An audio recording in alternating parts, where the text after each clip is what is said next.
अस्सलामुअलैकुम, welcome to my YouTube channel learning with G. आज हम लोग लेसन नंबर 9 से स्टार्ट करने वाले हैं ये वीडियो। आई होप आपको प्रीवियस लेक्चर जो है वो अच्छे तरीके से समझ आ गया होगा, क्योंकि मैंने इन डेप्थ जाके आपको समझाने की कोशिश की है। सारे जो पॉइंट्स थे वो आपके साथ क्लियर करने की कोशिश की थी। अगर फिर भी आपको कुछ समझ नहीं आती है, आप कमेंट सेक्शन में कमेंट कर सकते हैं। तो वीडियो स्टार्ट करने से पहले आप सबसे रिक्वेस्ट करती हूँ कि मेरे चैनल को सब्सक्राइब करें, लाइक करें, कमेंट करें, ऑल्सो शेयर करें अपने फ्रेंड्स के साथ। ठीक है, तो अभी जो लेसन नंबर 9 है वो है second language and universal grammar. Universal grammar क्या है वो मैं ऑलरेडी आपको पिछले लेसन में बता चुकी हूँ। अगर आपने वो लेसन नहीं सुना तो वो अभी जाके जो है वो पहले सुने। ठीक है, तो ये वाला जो है इसमें हम लोग बेसिकली पढ़ेंगे सेकेंड लैंग्वेज एक्विजिशन को ही पढ़ेंगे। उसकी फ़र्दर आगे से जो है ना डिस्कशन करेंगे, क्या कॉन्सेप्ट है क्या नहीं है वो सारी डिस्कशन करेंगे। ठीक है, तो अब जिस तरह से हमने क्या पढ़ा, सेकेंड लैंग्वेज एक्विजिशन में हमने थ्योरीज पढ़ी, बिहेवियरिस्ट थ्योरी पढ़ी हमने। ठीक है, और नॉम चॉम्स्की की थ्योरी पढ़ी हमने, स्ट्रक्चरलिज्म, जनरेटिविज्म। ठीक है, ये सारी चीज़ें हमने सारी थ्योरीज पढ़ी। अब इसमें क्या कहा जा रहा है इस लेसन में, by mid 1980s second language learner had matured into an autonomous field of inquiry encompassing a number of substantial programs of research with their distinctive theoretical orientations and methodologies. अब इसमें क्या बात की जा रही है इन शॉर्ट कि हमें 1980s में उसके मिड में हमें जो है वो बहुत सारी चेंजमेंट जो है सेकेंड लैंग्वेज लर्नर की देखने को मिलती है। यानी कि पहले जो हमारा टाइम पीरियड था 1970s का या 60s का या 50s का, उसमें हमें सेकेंड लैंग्वेज लर्नर्स जो हैं वो डिफरेंट तरीके से, डिफरेंट माइंडसेट के वो हमें देखने को मिलते थे। लेकिन जिस तरह से टाइम चेंज होता है, हर किसी का माइंडसेट चेंज होता है, हर चीज़ जो है वो टोटली चेंज होती हुई दिखाई देती है। तो इसमें भी यही बात हो रही है कि 1980s के मिड में हमें चेंजमेंट देखने को मिलती है सेकेंड लैंग्वेज लर्नर की। ठीक है, अब रिसर्चर्स क्या करते हैं कि हमें जो है वो रिसर्च करते हैं डिफरेंट। अब देखें, एक चीज़ आती है आपकी सोसाइटी में, ठीक है, रिसर्चर जो है उस पर क्रिटिसाइज़ करना शुरू हो जाते हैं, हमें पॉजिटिव एक्सपेक्ट उसके नेगेटिव एक्सपेक्ट्स पता चलना शुरू हो जाते हैं। तो रिसर्चर्स जो हैं वो हमें इसी सेकेंड लैंग्वेज लर्नर के बारे में, जो उसकी ओरिएंटेशंस हैं और जो उसकी मेथड्स हैं उनके बारे में हमें बता रहे हैं। अब बेसिकली वो हमें एक्सपेक्ट्स बता रहे हैं लर्नर्स के। ठीक है, वही एक्सपेक्ट्स कौन से हैं जो हम लोग डिस्कस कर चुके हैं। ठीक है, मेथड्स कौन से हैं कि किस तरह से हम अपना इंटरेस्ट बिल्ड कर सकते हैं। जो लर्नर्स हैं उनमें इंटरेस्ट कम हो तो वो सेकेंड लैंग्वेज को नहीं सीख पाते हैं। तो वही सारी चीज़ें जो ऑलरेडी हम लोग डिस्कस कर चुके हैं। तो इसमें भी वही बात हो रही है कि मेथड्स और ओरिएंटेशंस के बारे में रिसर्चर्स हमें गाइड करते हैं। ठीक है, कि किन मेथड्स को यूज़ करके हम सेकेंड लैंग्वेज एक्विजिशन या सेकेंड लैंग्वेज जो भी हम सीखना चाहते हैं वो हम सीख सकते हैं। किस तरह से हमारा जो इंटरेस्ट है, किस तरह से लोगों में इंटरेस्ट जो है वो हम ज़्यादा कर सकते हैं। ठीक है, क्योंकि अगर किसी को पता होगा कि ये फैक्टर्स हैं जिसकी वजह से हम हमारे लिए हेल्पफुल हैं, अगर हम ये फैक्टर्स को फॉलो कर लें, हमें ये गाइडलाइन फॉलो कर लें, तो हम सेकेंड लैंग्वेज को ईजीली समझ सकते हैं या सीख सकते हैं, तो उनके लिए ईजी हो जाएगा। ठीक है, तो ये वो फैक्टर्स जो है वो आपको बताए जाते हैं 1980s के मिड में। जिस तरह से फॉर एग्ज़ाम्पल जो इंग्लिश लैंग्वेज है उसका इंटरेस्ट किस तरह से लोगों में जो है ना वो ज़्यादा हो रहा है। हर कोई जो है वो उसको सीखना चाह रहा है, उसको अडॉप्ट करना चाह रहा है। ठीक है, अपनी सोसाइटी में उसको लाना चाह रहा है। तो इसकी एग्जांपल इस तरह से भी जो है वो सेट की जा सकती है। अब the role of internal mechanism. अब इंटरनल मैकेनिज़्म क्या है, आपको ब्रैकेट में बताया हुआ है, like language specific issues, cognitive issues. Internal mechanism कहा जाता है आपकी लैंग्वेज के जो स्पेसिफिक इशूज़ होते हैं, जो कॉग्निटिव इशूज़ होते हैं, जो आपके माइंड से रिलेटेड इश्यूज़ होते हैं, उनको जो है वो इंटरनल मैकेनिज़्म कहा जाता है। तो फर्स्ट रोल क्या है उसका, role of first language. Role of first language का सबसे पहले हमें देखने को मिल जाता है कि कौन से, बेसिकली आपको बताया जा रहा है कि कौन से जो रोल्स हैं, कौन से जो इश्यूज़ हैं, जो कॉग्निटिव इश्यूज़ हैं, जो स्पेसिफिक इश्यूज़ हैं वो हमें लर्निंग में देखने को मिलते हैं। जो प्रॉब्लम्स हमें लर्निंग में, हम जब लर्न कर रहे होते हैं एक लैंग्वेज, तो हमें कौन से इश्यूज़ फेस करने पड़ते हैं। सबसे पहले the role of first language. First language का क्या रोल है कि हमें जब दुनिया में हम आए हैं तो हमें जो है वो सिखाई जा रही है लैंग्वेज। ठीक है, हमारे लिए ऑब्वियस सी बात है कि वो डिफ़िकल्ट लगेगी हमें। ठीक है, हम अपनी सराउंडिंग से जो है वो लैंग्वेज को सीखेंगे, उसको अडॉप्ट करेंगे। ठीक है, हमारे जो इर्द गिर्द बोल रहे होंगे लैंग्वेज, हम उसी को ही, उन्हीं वर्ड्स को, उसी एक्सेंट को ही अडॉप्ट करेंगे। सेकंड क्या है, the role of psychological variables affecting learning.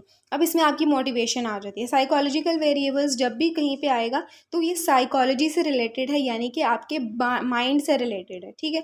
तो मोटिवेशन का इसमें रोल आ जाता है। अगर आपको मोटिवेट ही नहीं कर सकता कोई, या आपके टीचर्स या आपके फ्रेंड्स या आपके जो हैं वो फैमिली मेम्बर्स या पेरेंट्स आपके, तो आप कुछ भी नहीं कर सकोगे, ठीक है। आप सेकेंड लैंग्वेज को नहीं सीख सकोगे। पर्सनैलिटी, अगर आपकी पर्सनैलिटी इस तरह की है ही नहीं, आपके अंदर स्किल्स ही नहीं है, एबिलिटी नहीं है, लैंग्वेज एप्टीट्यूड क्या, स्किल्स एंड एबिलिटी, आपके अंदर ये चीज़ें हैं ही नहीं, तो आप किस तरह से लैंग्वेज को सीख सकोगे, ठीक है। तो ये वो फैक्टर्स हैं जो बहुत ज़्यादा इंपॉर्टेंट होते हैं हमारी सेकेंड लैंग्वेज लर्निंग के लिए। थर्ड पे क्या है, the role of social and environmental factors. तो role of social environmental factors भी बहुत ज़्यादा इंपॉर्टेंट होते हैं हमारी लर्निंग के लिए, ठीक है। सोशल क्या, जैसे मैंने आपको बताया था कि upper class and lower class का कंसेप्ट दिया था, ये वही चीज़ के ऊपर यहाँ पे बात हो रही है। अब इसमें जो है वो सोशल क्लास आ जाएगी आपकी, ठीक है, अपर क्लास लोअर क्लास, आपका कल्चर आ जाएगा, आपकी फैमिली आ जाएगी, ठीक है। अगर आपका कल्चर जो है वो इस चीज़ को एक्सेप्ट करता है तब आप सीख सकोगे, आपकी फैमिली आपको मोटिवेट कर रही है, ठीक है, तो आप इसको सीख सकोगे सेकेंड लैंग्वेज को। अब इन्वायरमेंटल फैक्टर्स कौन से हैं, जो इन्वायरमेंट से रिलेटेड है, यानी कि आपकी फैमिली, ठीक है, इसमें भी आपकी जो है वो फैमिली का जो रोल है वो बहुत इंपॉर्टेंट होता है, ठीक है। जो भी इन्वायरमेंट में, आपके इर्द गिर्द के इन्वायरमेंट में जो भी लोग हैं वो इसमें इंक्लूड होते हैं, ठीक है। तो वो फ्रेंड्स भी हो सकते हैं, वो आपके अगेन आपकी टीचर्स भी हो सकते हैं। उसके बाद है रोल ऑफ इनपुट।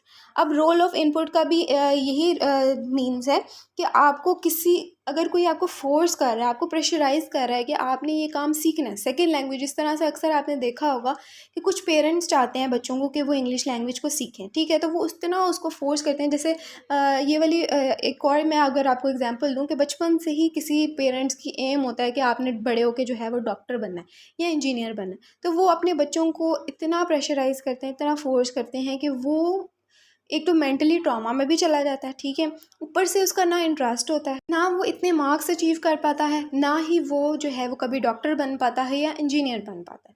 तो जो आपका प्रेशराइज वाला सिस्टम है और जो फोर्स किया जाने वाला सिस्टम है ना, इसके जब ये किया जाता है तो कभी भी बच्चा जो है वो सेकेंड लैंग्वेज को नहीं सीख पाता। उसके बाद है यूनिवर्सल ग्रामर अप्रोच। अब यूजी इसका शॉर्ट फॉर्म है, ठीक है। अगर आपको पेपर में यूजी आता है, आपने समझ जाना है कि ये यूनिवर्सल ग्रामर के बारे में बात की जा रही है, ठीक है। अब इसमें जो है उन्होंने कहा है कि language is a result of two factors. Language जो है वो दो फैक्टर्स का रिजल्ट है। एक है लैंग्वेज एक्यूसेशन डिवाइस। अब एक्यूसेशन डिवाइस, डिवाइस की जहाँ पे बात आ जाती है, दैट मीन्स कि कोई टूल की बात की जा रही है, ठीक है। तो सबसे पहले ये देख लो कि यूनिवर्सल ग्रामर क्या, कि नोम चॉम्स्की इसके बारे में हमें बताता है कि हर कोई बच्चा जब वो पैदा होता है तो उसके माइंड में एक लैंग्वेज होती है, ठीक है, उसके माइंड में एक स्ट्रक्चर होता है, उसके माइंड में यूनिवर्सल ग्रामर ऑलरेडी फिट होती है, जिसकी हेल्प से वो उस नॉलेज को यूज़ करता है और अपनी लैंग्वेज को यूज़ करता है, ठीक है। उसको सिखाना नहीं पड़ता, उसको किसी से अडॉप्ट करना नहीं पड़ता, किसी से लर्न करना नहीं पड़ता, बल्कि उसके माइंड में ऑलरेडी एक यूनिवर्सल ग्रामर सेट की हुई होती है, ठीक है। यानी जो हमारी लैंग्वेज की बेसिक चीज़ है, ठीक है, कि किस तरह से लैंग्वेज को बोलना है, ग्रामर स्ट्रक्चर, ठीक है, वो हमारी जो बेसिक है वो हमारे माइंड में ऑलरेडी फिट होती है। अब क्या इसमें इफ़ेक्ट की बात करता है कि the effect that children everywhere acquire language is the same way. Her children जो है वो सेम वे, सेम तरीके से ही लैंग्वेज को जो है वो सीखता है, एक्वायर करता है, ठीक है। हर जगह सेम ही लैंग्वेज जो है वो सिखाई जाती है विदाउट मच एफर्ट। वो एक जो लैंग्वेज सीख रहा है उसको किसी एफर्ट की करने की ज़रूरत नहीं होती, उसको कोई हार्डल फेस करने की ज़रूरत नहीं पड़ती, बल्कि वो उसके माइंड में ऑलरेडी जो है वो यूनिवर्सल ग्रामर सेट कर दी जाती है, ठीक है। तो मैंने आपको यहाँ पे जो है वो यूनिवर्सल ग्रामर की डेफिनेशन बताई, ठीक है, जो ऑलरेडी हम लोग डिस्कस कर चुके थे। उसके बाद मैंने आपको फैक्ट बताया। फैक्ट क्या, that children everywhere acquire language the same way, ठीक है। उसके बाद मैंने आपको बताया कि विदाउट मच एफर्ट, एफर्ट की आपने यहाँ पे बात जो है ना वो करनी है कि एफर्ट किए बगैर वो बच्चा जो है, हर बच्चा जो है वो लैंग्वेज को सीखता है, ठीक है। उसके बाद हम आ जाते हैं अपने टॉपिक पे, लैंग्वेज एक्विजिशन डिवाइस। अब डिवाइस मैंने आपको बताया कि टूल है एक तरह का, ठीक है। अब टूल क्या है, टूल ये है कि हर बच्चे के, जिस तरह से मैंने आपको बताया कि माइंड में यूनिवर्सल ग्रामर होती है, तो इसी तरह से नोम चॉम्स्की भी यही कहता है कि हर चिल्ड्रन के माइंड में ये वाला टूल जो है वो होता है, ठीक है, जिसकी हेल्प से वो लैंग्वेज को लर्न करता है, जो आइडियाज़ होते हैं उसको अंडरस्टैंड करता है लैंग्वेज को क्विकली, ठीक है, लैंग्वेज को वो क्विकली जो है वो अंडरस्टैंड करता है, लर्न करता है, ठीक है, वो यूज़ करता है इस टूल की हेल्प से, क्योंकि ये इसके माइंड में है, ठीक है, जो ऑलरेडी फिट किया गया है।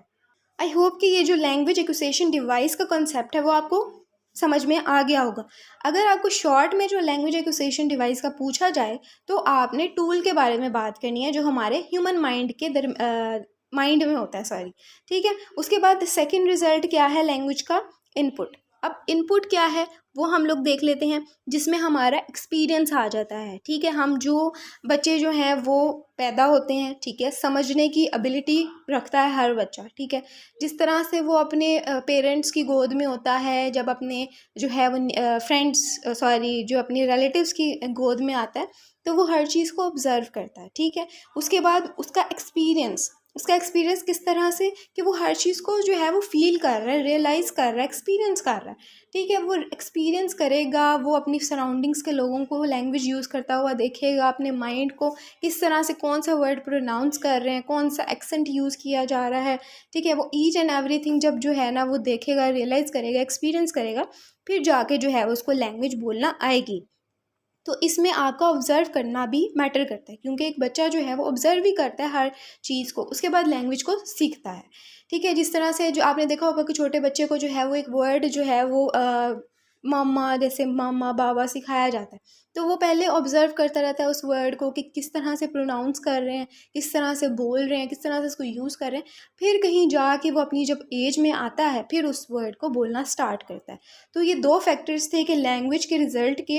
एक तो मैंने आपको बताया है एक्विजिशन डिवाइस का, ठीक है, हर माइंड में एक टूल होता है जो हम जिसकी हेल्प से हम लोग लैंग्वेज को यूज़ करते हैं। सेकंड डिवाइस में फैक्टर मैंने आपको बताया है इनपुट का, कि हम एक्सपीरियंस करते हैं और फिर हम जो है वो लैंग्वेज को यूज़ करते हैं, ऑब्ज़र्व करके फिर हम लैंग्वेज को यूज़ करते हैं, ठीक है। उसके बाद आ जाते हैं हम इसके जो हैं वो बेसिक क्वेश्चंस के ऊपर। Main goal of second language acquisition are to answer. अब मेन जो एम है सेकेंड लैंग्वेज एक्विजिशन का, वो इन आंसर्स का, अगर आपको इन क्वेश्चन का आंसर आप कर सकते हो ना, दैट मीन्स कि आपको सेकेंड लैंग्वेज एक्विजिशन के लिए मतलब आप सेकेंड लैंग्वेज को सीख सकते हो, ठीक है, लर्न कर सकते हो। तो फर्स्ट क्वेश्चन क्या है? What constitutes knowledge of language. अब नॉलेज ऑफ लैंग्वेज क्या है, आपने उसके बारे में आपको पता हो, ठीक है। How is the knowledge of language acquired. किस तरह से लैंग्वेज ऑफ नॉलेज को एक्वायर किया जाता है, ठीक है। How is the knowledge of language put to use. किस तरह से लैंग्वेज को यूज़ किया जाता है।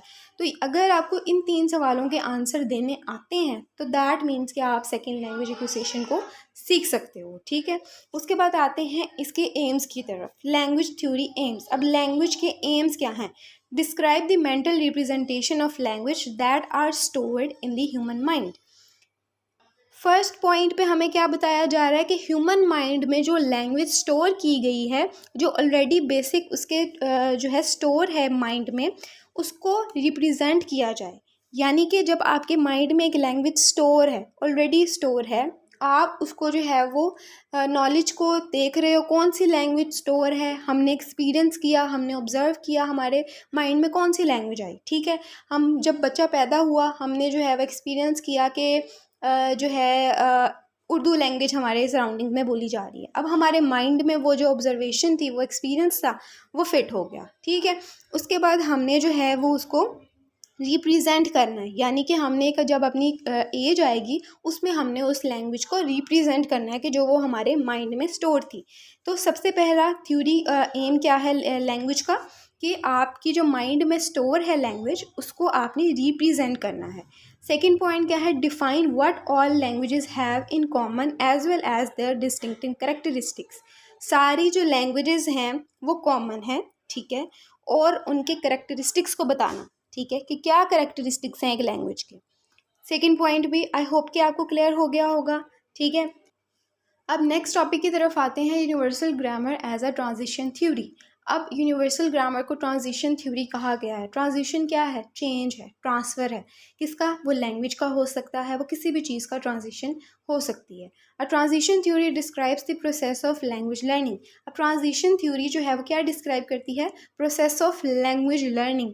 क्या प्रोसेस है लैंग्वेज लर्निंग का? कौन से प्रोसेस को यूज़ करते हुए हम लैंग्वेज को लर्न करते हैं? ये ट्रांजिशन थ्योरी है, क्योंकि हम एक लैंग्वेज जो हमारी फर्स्ट लैंग्वेज है उससे चेंज करके हम सेकेंड लैंग्वेज को अडॉप्ट कर रहे हैं, उसको लर्न कर रहे हैं। तो ये जो प्रोसेस होगा उसके सारे टाइम पीरियड में, उसको हम ट्रांजिशन थ्योरी कहेंगे। UG is also a transition theory. अब जिस तरह मैंने पहले कहा कि यूनिवर्सल ग्रामर को वो कह रहे हैं transition theory, as it is interested in describing the language transition process. क्या इसमें बताया जा रहा है? डिस्क्राइब किया जा रहा है लैंग्वेज ट्रांजिशन प्रोसेस को और लर्निंग प्रोसेस को। वही बात कि इसमें हमें जो फर्स्ट लाइन जो मैंने आपको बताई है प्रोसेस ऑफ लैंग्वेज लर्निंग है, तो इसी को ही डिटेल में उन्होंने बताने की कोशिश की है कि लैंग्वेज ट्रांजिशन प्रोसेस का बताया जा रहा है, इसमें डिस्क्राइब किया जाता है, और लर्निंग प्रोसेस का डिस्क्राइब किया जाता है। फर्स्ट पे क्या डिस्क्राइब किया जा रहा है? Language transition process.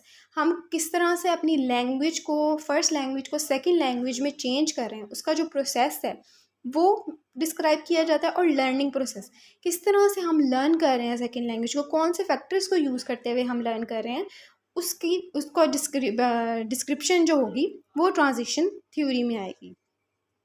I hope कि ट्रांजिशन थ्योरी का आपको आइडिया हो गया होगा, ठीक है। जिस तरह से लास्ट अगर आप पॉइंट पढ़ें, moves on to explain how that knowledge is acquired. किस तरह से जो है वो नॉलेज जो आपके माइंड में है, जो लैंग्वेज आप सीख रहे हो, वो उसका प्रोसेस क्या है, ठीक है, उसकी नॉलेज क्या है, उसको एक्सप्लेन किया जाता है ट्रांजिशन थ्योरी में कि किस तरह से आप सेकेंड लैंग्वेज को सीख रहे हो, कौन से प्रोसेस को यूज़ कर रहे हो, कौन से फैक्टर्स को यूज़ कर रहे हो आप, ठीक है, जो आप अपनी लैंग्वेज को, फर्स्ट लैंग्वेज को सेकेंड लैंग्वेज में चेंज कर रहे हो, तो कौन से फैक्टर्स यूज़ करते हुए आप लर्न कर रहे हो लैंग्वेज को।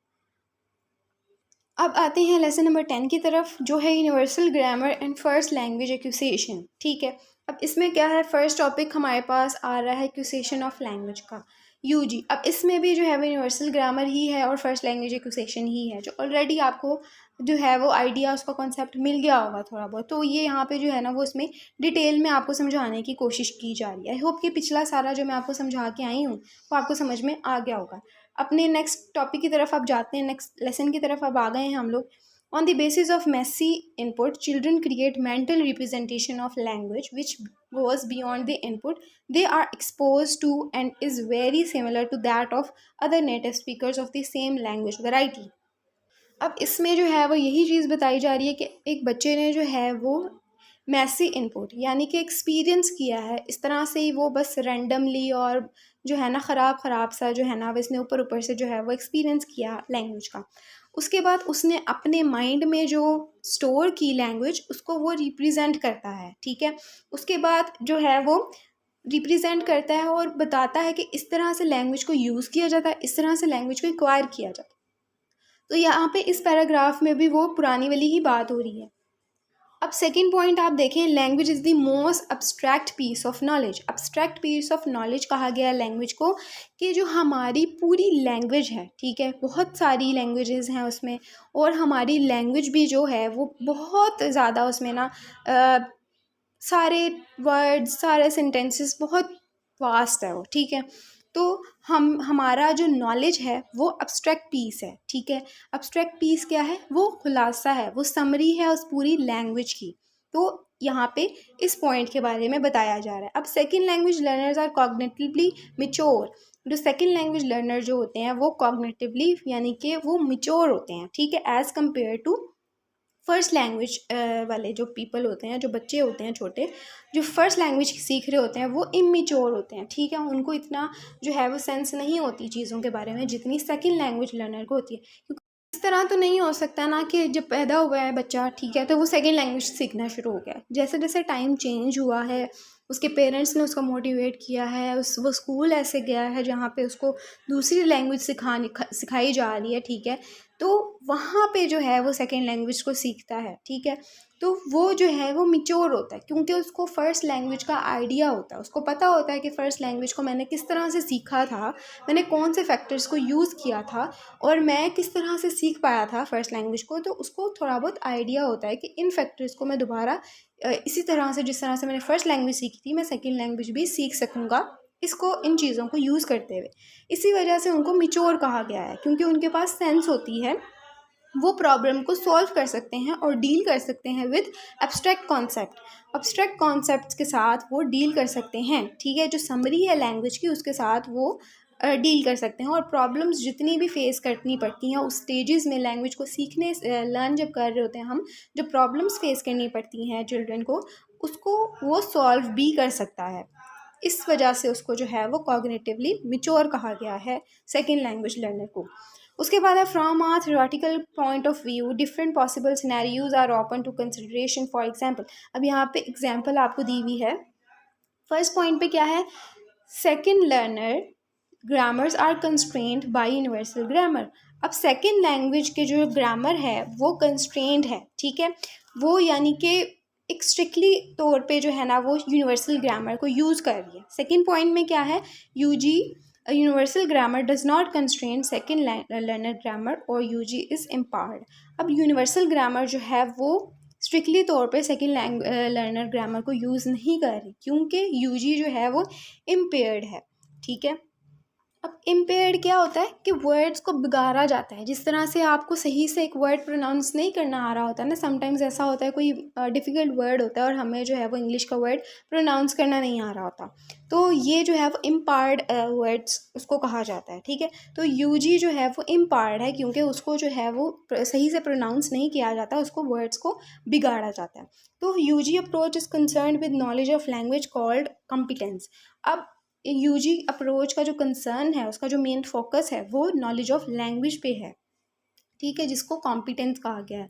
अगेन वही कि यूजी जो ग्रामर है, यूनिवर्सल ग्रामर है जो, वो हमारे माइंड में ऑलरेडी सेट होती है, ठीक है, हमारे ब्रेन में, ह्यूमन ब्रेन में सेट होती है। तो कॉम्पिटेंस भी इसी चीज़ को कहा जाता है कि जो हमारे माइंड में ऑलरेडी नॉलेज स्टोर होती है। तो अगर आपको कॉम्पिटेंस के बारे में पूछा जाएगा तो आपने वही वाली बात इसमें भी करनी है कि आपके माइंड में, ह्यूमन माइंड में जो है वो नॉलेज ऑफ लैंग्वेज स्टोर है ऑलरेडी, जिस पे यूजी यूनिवर्सल ग्रामर का भी मेन फोकस होता है, ठीक है। It is not about performance. अब इसका जो कंसर्न है वो कंपिटेंस पे होता है, नॉट परफॉर्मेंस, ठीक है। ये बात आपने याद रखनी है, यूनिवर्सल ग्रामर का फोकस कॉम्पिटेंस पे होता है, नॉट परफॉर्मेंस। परफॉर्मेंस जो हम परफॉर्म कर रहे हैं लैंग्वेज को, उस पर उसका फोकस नहीं होता, बल्कि जो आपके माइंड में लैंग्वेज स्टोर है, जो नॉलेज स्टोर है, उसके ऊपर उसका मेन फोकस होगा। अब इस पॉइंट में नेक्स्ट पैराग्राफ की तरफ आते हैं। Notion of an innate language faculty in children argues that children grow through developmental stages which are very similar across children of given language though progress rate varies. अब इसमें क्या बात हो रही है, वही बात हो रही है कि नॉम चॉम्स्की ने जो आइडिया हमें दिया कि लैंग्वेज जो है वो जब बच्चा पैदा हुआ है तभी उसके पास जो है ना उसके माइंड में स्टोर है, और वो सेम स्टेजेस से गुजरता हुआ ही वो लैंग्वेज को सीख पाएगा। तो ये हर बच्चा जो है वो सिमिलर है, ठीक है, हर बच्चा जो है वो डेवलपमेंटल स्टेजेस से गुजर के ही उस पॉइंट तक पहुंचता है, उस प्रोग्रेस रेट तक पहुंचता है। Furthermore, many children with cognitive deficit develop language normally. अब बहुत सारे चिल्ड्रंस जो हैं वो लैंग्वेज को डेवलप करते हैं नॉर्मली तरह से, ठीक है, उनको कोई भी प्रॉब्लम, उनको कोई भी डिफ़िकल्टी जो है वो फेस नहीं करना पड़ती, ठीक है। एंड में क्या बात हुई है, there are many cognitively normal children with impaired language condition known as specific language impairment.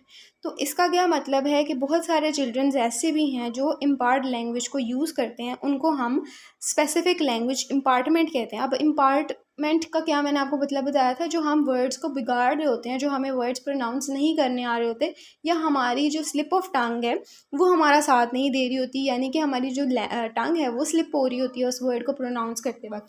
तो ये क्यों होता है, ये हमारे जो लेफ़्ट हेमिस्फेयर है, जो हमारे ब्रेन में होता है, उसका डैमेज होने की वजह से हम जो अपने वर्ड्स हैं वो सही तरह से प्रोनाउंस नहीं कर पाते, हम इम्पार्ट वर्ड्स को यूज़ कर रहे होते हैं, ठीक है। आई होप कि यहाँ तक आपको जो है वो सारा जो है क्लियर हो गया होगा। नेक्स्ट लेसन की तरफ बढ़ते हैं, universal grammar and second language learning. अब ये भी वही लेसन है, ठीक है। अब इसमें जो है वो इसके प्रिंसिपल्स आ जाते हैं और जो है ना वो हाइपोथेसिस आ जाते हैं, स्कोप आ जाते हैं। तो एनीवेज स्टार्ट करते हैं। अब जो है ना लेनबर्ग, अब लेनबर्ग का इसमें जो है वो डिस्कस किया गया है। तो ये आपने जो नेम है ना सारे लोगों के, वो आपने याद कर लेने हैं, ठीक है। अब लेनबर्ग क्या है, इसने भी एक थ्योरी, जिस तरह से नॉम चॉम्स्की की थ्योरी है इसी तरह से लेनबर्ग की भी थ्योरीज है। अब लेनबर्ग की थ्योरी को जो है वो क्रिटिकल पीरियड हाइपोथेसिस भी कहा जाता है, ठीक है, is also known as critical period hypothesis. अब क्रिटिकल हाइपोथेसिस पीरियड क्या है वो हम लोग देख लेते हैं, ठीक है। अब बेसिकली मैं आपको उसका ओवरव्यू दे रही हूँ कि किस तरह से लेनबर्ग की थ्योरी और क्या वो कहना चाह रहा है इस पैराग्राफ में, ठीक है। अब language acquisition occurs within specific time frame in a person's life. अब जिस तरह से लैंग्वेज जो है वो एक स्पेसिफिक पीरियड में हमें जो है इंसान बोलता है, एक बच्चा जो है एक स्पेसिफिक पीरियड होता है, क्रिटिकल पीरियड होता है उसके लिए, उस पीरियड में वो लैंग्वेज को बोलता है। पहले वो ऑब्ज़र्व कर रहा होता है, जब से वो पैदा होता है, ठीक है, वो ऑब्ज़र्व करना शुरू होता है अपनी सराउंडिंग्स को, अपने लोगों को जो उससे बात कर रहे होते हैं, वो बोलता नहीं आते साथ, ठीक है। वो ऑब्ज़र्व करता है, उस चीज़ को अपने माइंड में स्टोर करता है, उस एक्सपीरियंस को अपने माइंड में स्टोर करता है। उसके बाद एक क्रिटिकल पीरियड जो है वो लेनबर्ग बताते हैं, हर बच्चे की लाइफ में ऐसा क्रिटिकल पीरियड होता है जब वो बोलना स्टार्ट करता है लैंग्वेज, ठीक है। तो यहाँ पे इसी चीज़ के ऊपर बात कर रहे हैं कि लेनबर्ग जो है वो क्रिटिकल पीरियड उसको कहा जाता है। और क्रिटिकल पीरियड क्या है कि हर बच्चे की लाइफ में एक स्पेसिफिक टाइम फ्रेम होता है, ठीक है। अब इसमें जो आप स्टेजेस को भी डिस्कस कर सकते हैं, जैसे वन वर्ड की स्टेज है, ठीक है। हर बच्चा जो है वो सबसे पहले एक वर्ड बोलना सीखता है, मामा बाबा जैसे, ठीक है। टू वर्ड्स बोलना सीखता है, थोड़ा थोड़ा सेंटेंसेस आपने देखा होगा कि थोड़े ना टूटे हुए वर्ड सेंटेंसेस जो है वो बोलता है और अपनी बात समझाने की कोशिश करता है, ठीक है। मल्टीपल वर्ड्स कि वो अपनी बात जो है वो प्रॉपर वे में समझा देता है कि मैं ये बोल रहा हूँ, ठीक है। जो टू वर्ड स्टेज थी वो ख़त्म हो जाती है और फिर मल्टीपल वर्ड्स की स्टेज आती है। तो यहाँ पे आप स्टेजेस को भी डिस्कस कर सकते हो। अब इसके जो हैं यहाँ पे 6 फीचर्स बताए हुए हैं, वो डिस्कस कर लेते हैं। The behaviour emerges before it is necessary. जो बिहेवियर है वो तब हमें चिल्ड्रन का देखने को मिलता है जब वो ज़रूरी भी नहीं होता, ठीक है। वो बच्चा जो है जब वो बोलता है तो ज़रूरी नहीं है कि वो बोले और हम अपनी बात समझाए, ठीक है। अगर वो ना भी बोले तो वो ज़रूरी नहीं है, ठीक है। सेकेंड पॉइंट में they start talking when they don't need it for survival. इसकी ज़रूरत नहीं है कि वो बोले, ठीक है। तो सेकेंड पे क्या है, it's appearance is not a result of conscious decision. वो जो बोल रहा होता है, जो वर्ड्स प्रोनाउंस कर रहा होता है, वो अपने कॉन्शियस माइंड को यूज़ करते हुए नहीं कर रहा होता। उसको नहीं पता होता कि मैं जो हूँ वो ये वाला वर्ड मुझे यूज़ करना चाहिए या नहीं करना चाहिए, क्योंकि उसको नहीं पता कि मैंने वर्ड्स को कहाँ पे किस जगह और किस तरह से किन लोगों के साथ जो है ना कौन सा वर्ड यूज़ करना है, ठीक है। वो बस ऐसे अनकॉन्शियस स्टेट में जो है ना, जो जिससे वो अवेयर नहीं है, वो वर्ड्स बोलता है, ठीक है। थर्ड पे क्या है, it's emergence is not triggered by external events. तो ये वही कि यहाँ पे उसकी ज़रूरत नहीं है एक्सटर्नल इवेंट्स के लिए कि वो बोले वर्ड्स, ठीक है। Direct teaching and intensive practice have relatively little effect. जो हमारी टीचिंग है, जो हम सिखा रहे हैं उसको बार बार रिपीट कर रहे हैं वर्ड कि तुम ये बोलो, जैसे आपने देखा होगा पेरेंट्स जो हैं वो अपने बच्चों के साथ बोल रहे होते हैं मामा बाबा, ठीक है। वो उसको टीच कर रहे होते हैं और चाहते हैं कि वो प्रैक्टिस करें, इस चीज़ की प्रैक्टिस करवा रहे होते हैं। तो कुछ बच्चे जो हैं वो उस पर अफेक्ट करता है और कुछ बच्चों पे अफेक्ट नहीं करता, वो अपने पीरियड में ही, अपने टाइम पीरियड में ही बोलते हैं। और कुछ बच्चे जल्दी पिक कर लेते हैं और उसी टाइम उनको रिस्पॉन्स करना शुरू हो जाते हैं, क्योंकि उन पे जो है वो अफेक्ट होता है उस चीज़ का, ठीक है।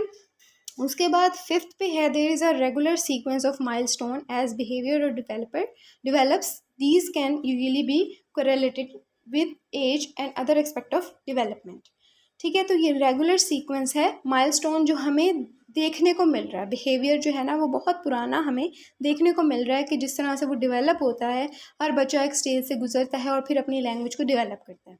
There may be critical period for acquisition of the behaviour. तो वही क्रिटिकल पीरियड होता है जिसमें वो बोलता है, ठीक है।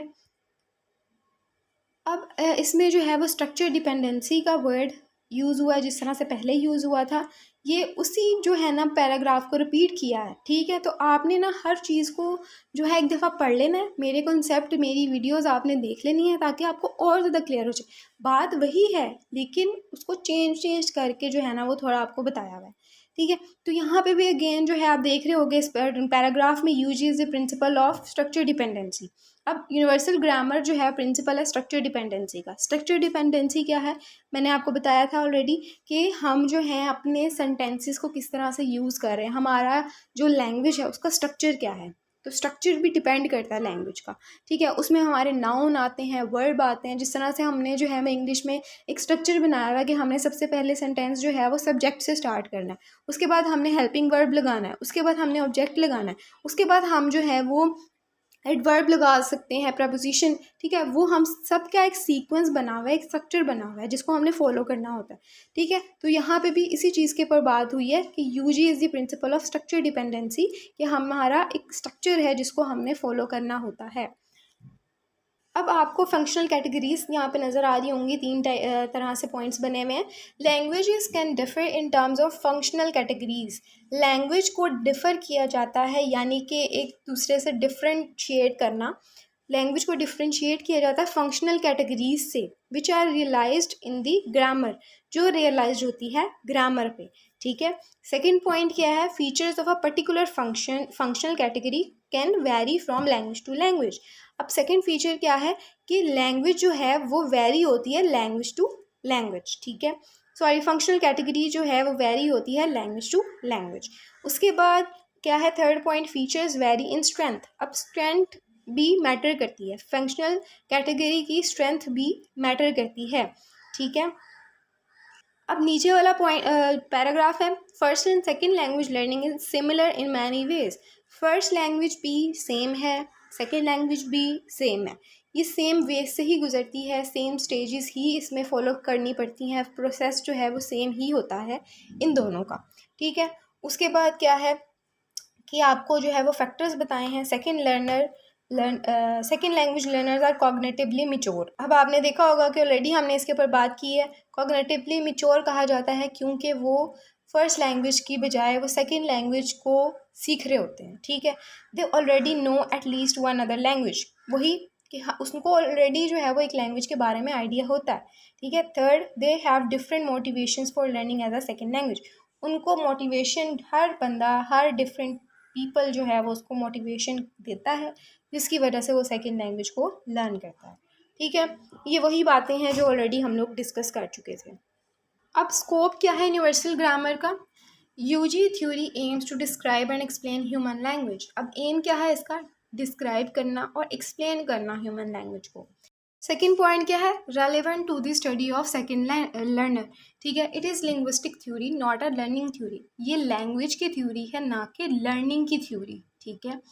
उसके बाद आते हैं इस तरह से नेक्स्ट पॉइंट की तरफ, 4 पे है, it has been hugely influential in drawing up sophisticated hypothesis regarding second language acquisition, ठीक है। उसके बाद क्या है, तो यहाँ पे बेसिकली आपको जितना भी पता है ना यूनिवर्सल ग्रामर का, उसको आपने पॉइंट्स में लिख लेना है, ठीक है। वही इसके एम्स हैं कि यूजी ग्रामर का जो मेन फोकस है वो कॉम्पिटेंस पे होता है, ना कि परफॉर्मेंस पे, ठीक है, ना कि लर्निंग पे।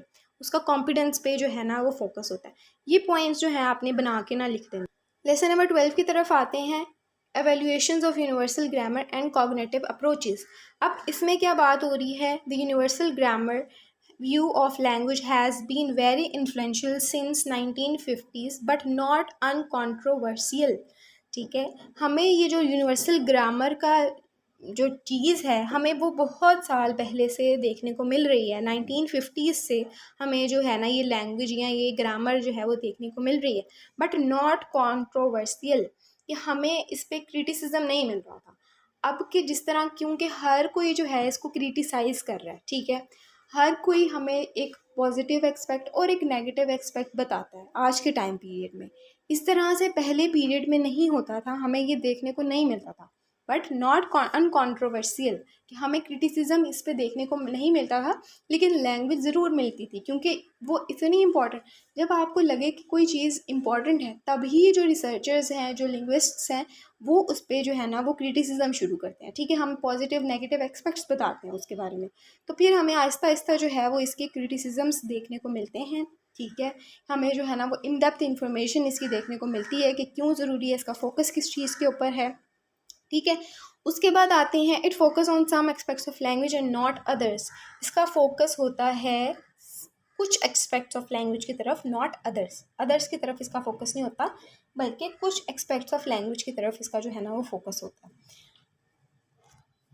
It separates language knowledge and language use. ये सेपरेट करती है जो लैंग्वेज का नॉलेज है उसको, एंड लैंग्वेज का जो यूज़ है उसको सेपरेट करती है। ये दोनों चीज़ों को ये जो है ना यूनिवर्सल ग्रामर सेपरेट करती है। अब बेसिकली इसमें भी आपने यूनिवर्सल ग्रामर के ऊपर बात करनी है। ठीक है, आप लोगों ने जो है मेरा लेक्चर सुनना है, गूगल से आपने जो है ना उसकी डेफिनेशन प्रॉपर वे में निकालनी है और उसको अपने पेपर में एज अ कॉन्सेप्ट के तौर पे आपने लिखना शुरू कर देना है। ठीक है, वर्ड टू वर्ड आप ना भी लिखें तो कोई मसला नहीं है। ठीक है, ज़रूरी नहीं है कि आपने डेफिनेशन याद करनी है वर्ड टू वर्ड, जो है ना अगर आपको नोट्स में से मुश्किल लग रहा है, आप गूगल से ढूंढ रहे हो, नहीं, आप अपना कॉन्सेप्ट भी लिख सकते हो। ठीक है, हाँ, जहाँ पे आपको जो है प्रॉपर चीज़ मांगी हुई है, जैसे आपको प्रॉपर डेफिनेशन मांगी हुई है, वहाँ पे आपने उस डेफिनेशन को ही लिखना है। ठीक है, अब इस पैराग्राफ में भी सेम वही बातें हैं जो हम लोग ऑलरेडी कर चुके हैं। ठीक है, कि इसका फोकस कॉम्पिटेंस पे है, नॉट परफॉर्मेंस। ठीक है,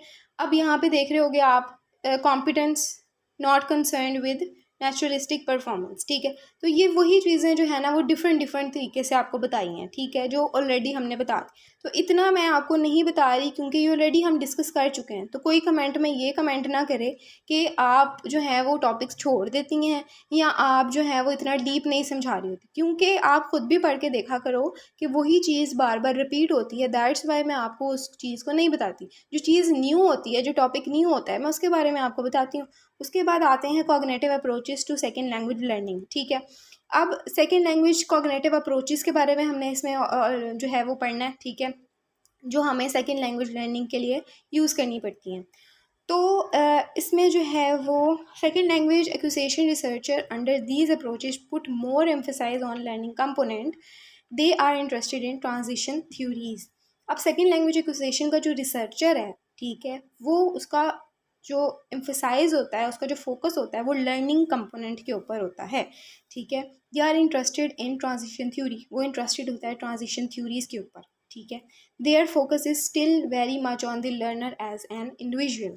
अब यहाँ पे जो है वो आपको बताया जा रहा है कि understanding how the human brain process. तो जैसे हमने पढ़ा था ट्रांजिशन थ्योरी में कि हमें जो है वो ह्यूमन माइंड किस तरह से प्रोसेस कर रहा है, किस तरह से नॉलेज को यूज़ कर रहा है, किस तरह से जो है ना वो प्रोसेसिंग कर रहा है। ठीक है, हर चीज़ की नॉलेज को सीख रहा है, ऑब्जर्व कर रहा है, किस तरह से यूज़ कर रहा है, कौन से लर्निंग प्रोसेस को यूज़ कर रहा है। तो ये सारी चीज़ें जो हैं वो इसमें दोबारा रिपीट हुई हुई हैं। ठीक है, understanding how the human brain process, understand करता है ह्यूमन ब्रेन किस तरह से प्रोसेस कर रहा है, और लर्न न्यू इन्फॉर्मेशन, और लर्निंग की जा रही है न्यू इन्फॉर्मेशन की। ठीक है, पे टू एक अप्रोचेस के ऊपर बात की है, cognitive theorist of second language acquisition. अब टू थ्योरीज कौन सी हैं? Processing theorist. अब सबसे पहली जो थ्योरी है प्रोसेसिंग, उसको हम लोग डिस्कस कर लेते हैं। ठीक है, अब इसमें जो है आपका बेसिकली प्रोसेसिंग आती है, किस तरह से लैंग्वेज को आप सेकेंड लैंग्वेज को आप लर्न कर रहे हो, आपकी लर्निंग का प्रोसेस आ जाता है। आपकी इन्फॉर्मेशन जो आप गैदर कर रहे हो, अपनी इन्फॉर्मेशन अपने अंदर सीख रहे हो, वो उसका प्रोसेस आ जाता है। आपकी जितनी भी लैंग्वेज के दौरान आपकी जितनी भी चीज़ें हैं, ठीक है, उसका प्रोसेस आता है। ठीक है, जो जो पॉइंट्स आप कर रहे हो, कौन से स्टेजेस से आप गुजर रहे हो, उन सब चीज़ों का यहाँ पे प्रोसेस आ जाता है। इन शॉर्ट कि आपकी प्रोसेसिंग ऑफ लैंग्वेज की, ठीक है, आप किस तरह से लैंग्वेज को प्रोसेस कर रहे हो, अपने माइंड में किस तरह से सेट कर रहे हो, फिट कर रहे हो, फिर अपनी लैंग्वेज को यूज़ कर रहे हो और बोल रहे हो। ठीक है, उसको प्रोसेसिंग थ्योरिस्ट कहा गया है। सेकेंड पे है कंस्ट्रक्शनिस्ट। अब कंस्ट्रक्शनिस्ट में क्या है कि आप अपनी लैंग्वेज को किस तरह से कंस्ट्रक्ट कर रहे हो, किस तरह से बना रहे हो। आपने अपनी माइंड में लैंग्वेज को स्टोर किया, ठीक है। उसके बाद आपने देखा कि अपने लैंग्वेज को किस तरह से मैंने जो है ना वो अब कंस्ट्रक्ट करना है। यानी कि आप अपने माइंड में सोच रहे हो कि मैंने अब यहाँ पे जो है सब्जेक्ट लगाना है फर्स्ट पे, फिर मैंने वर्ब लगाना है, फिर मैंने ऑब्जेक्ट लगाना है। फिर आप जो है वो ये से जब कंस्ट्रक्ट कर लेते हो, फिर आप उसको जो है वो एज ए लैंग्वेज की फॉर्म में अपने सेकंड पर्सन या किसी भी पर्सन के साथ आप उसको बोलते हो, इंटरेक्ट करते हो और अपनी बात समझाते हो। इसको कंस्ट्रक्शनिस्ट थ्योरी कहा जाता है, क्योंकि इसमें कंस्ट्रक्शन आ जाती है आपकी लैंग्वेज की। आई होप कि यहाँ तक लेसन नंबर 12 तक आपको सारी चीज़ें क्लियर हो गई होंगी। मेरे सारे कॉन्सेप्ट मैंने आपको जो समझाए हैं वो आपको समझ में आ गए होंगे। मैं मोस्टली जो है वो कमेंट रीड करती हूँ कि बच्चे कहते हैं कि आप जो है वो टॉपिक मिस करती हैं, तो ऐसा बिल्कुल भी नहीं है। ठीक है, आप वीडियो को गौर से सुने, अपने जो नोट्स हैं उनको फिर पढ़ें, आपको समझ आने लगेगी। कुछ चीज़ें ऐसी होती हैं जो आपके नोट्स में ऑब्वियस सी बात है आपको डिफ़िकल्ट लगती है। ठीक है, तो आप वीडियो सुन रहे हो, ठीक है, तो वो चीज़ें मैं जो हूँ वो ख़ुद अपना कॉन्सेप्ट आपके साथ शेयर करती हूँ ताकि आपको ईज़ी वे में समझा सकूँ। क्योंकि आपको नोट्स पढ़ के जो है वो याद करना, उसको समझना थोड़ा सा डिफ़िकल्ट है। तो इसीलिए मैं आपके साथ कॉन्सेप्ट शेयर करती हूँ, हालाँकि बात वही होती है जो मैं आपको समझा रही होती हूँ। तो इसीलिए परेशान नहीं होना, ठीक है। यहाँ तक अगर आपको समझ आ गई है तो वीडियो को लाइक कर देना है, अगर नहीं समझ आती तो कमेंट कर देना है, या अगर आपको समझ आई है अच्छे से तो भी आपने कमेंट करना है। ठीक है, मिलते हैं अपने नेक्स्ट लेसन में इंशाल्लाह। अल्लाह हाफ़िज़।